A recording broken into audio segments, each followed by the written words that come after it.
Having heard confessions in jails, trust me, the typical person who's standing in line at my confessional in the parish church on a Saturday afternoon, by comparison, are pretty lightweight.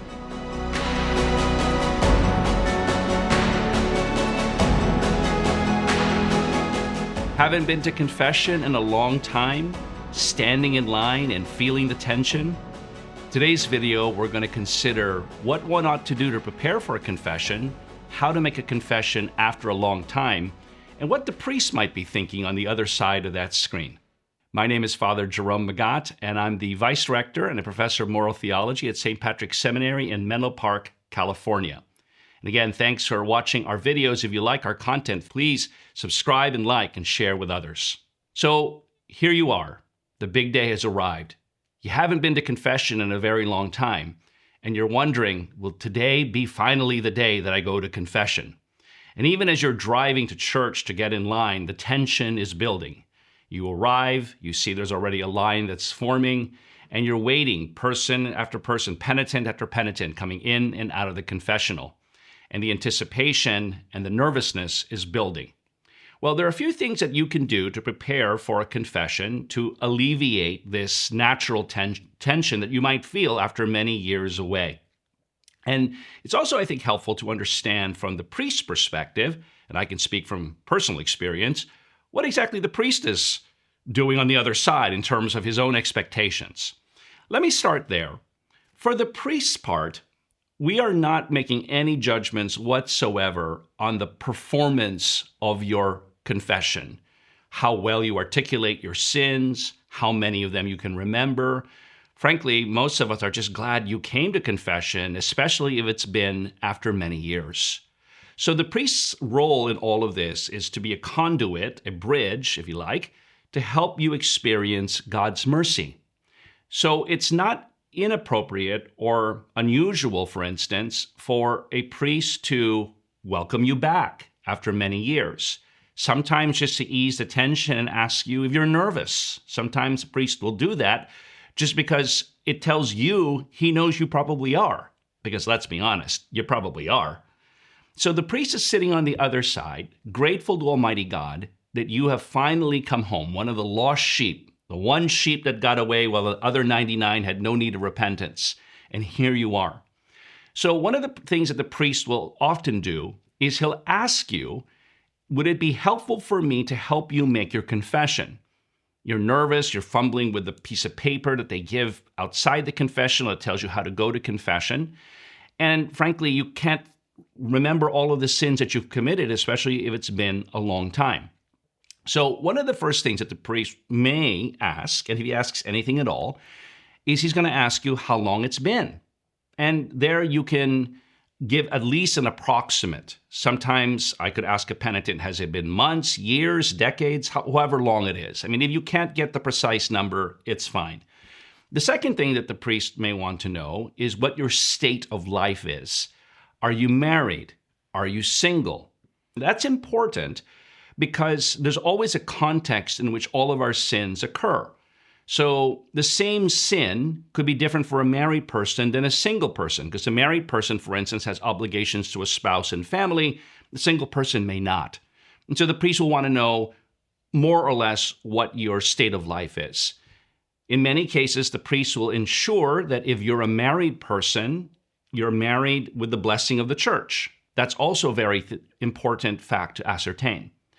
So the priest is not there to judge how well you confess or how much sorrow that you seem to express by your sins. Trust me, we know you're nervous. And our role in all of this is not only to act in the person of Christ as judge, but really as merciful Father who's inviting you back to experience the mercy of the Lord in abundance. So some of the questions that the priest may ask you may likely be related to the 10 Commandments.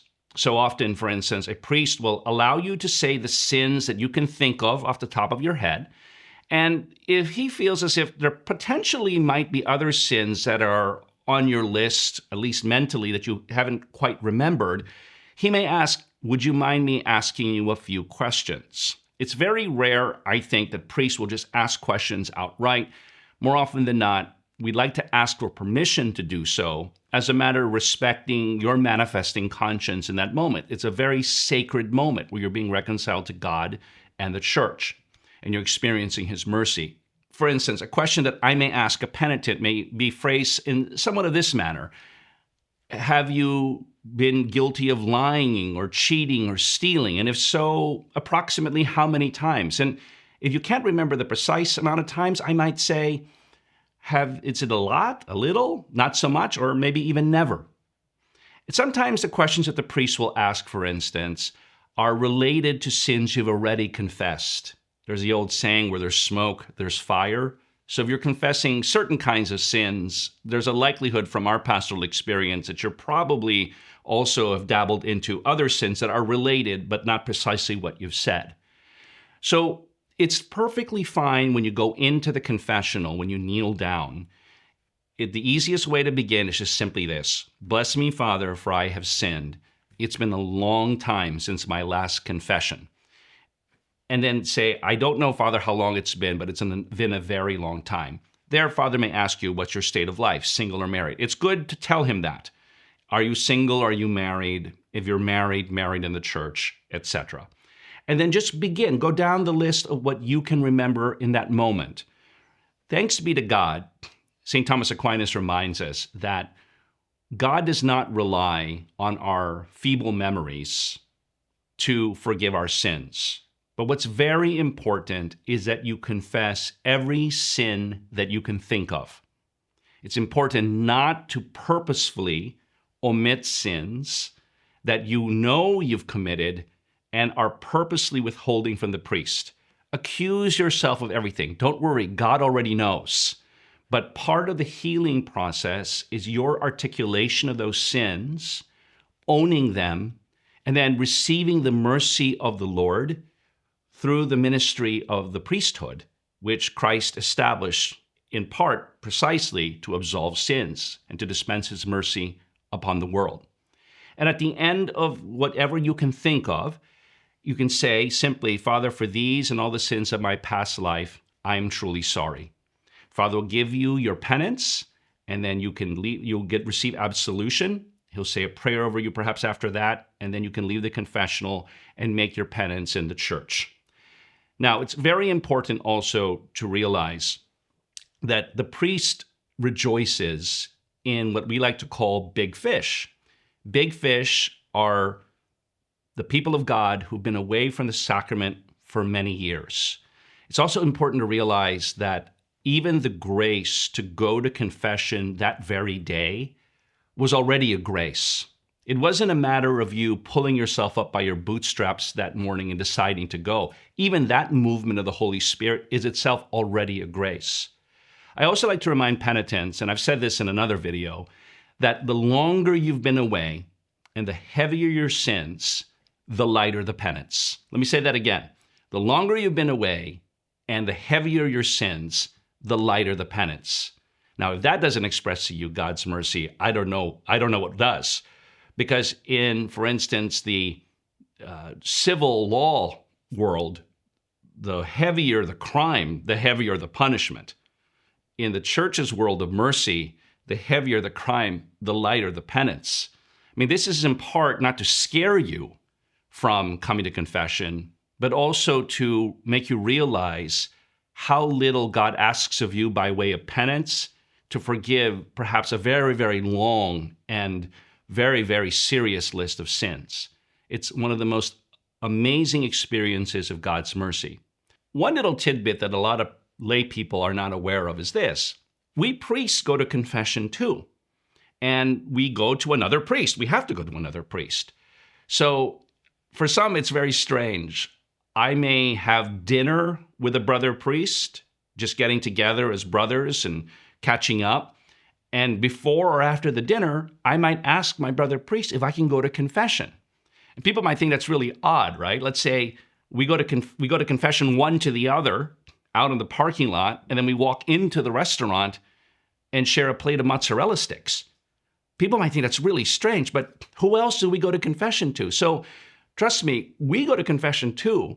So we're very accustomed to dispensing mercy Because for most of us, our practice is to receive mercy by making frequent confessions ourselves. Let me tell you one of the keys of going to confession frequently. When you go frequently, each individual confession becomes less of a spectacle. I don't want to call it routine, because there should be nothing routine about experiencing God's mercy.